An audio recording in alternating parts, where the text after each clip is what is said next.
Šta je kada treći dan, ja? Naleti na penguance. Piva Đole. To je Dugo Đo. Prva liga. I bilo mi je kak kralju. Stavili me u kadu. To je kao neki kraljevski džakuz.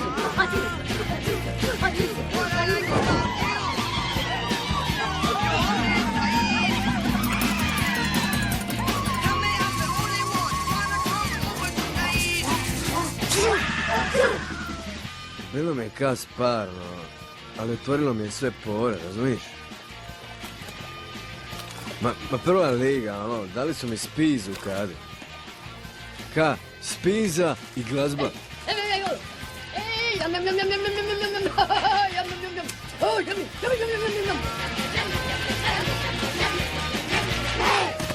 Ali koliko god mi je bilo dobro, ja sam morao nastaviti svoju potragu.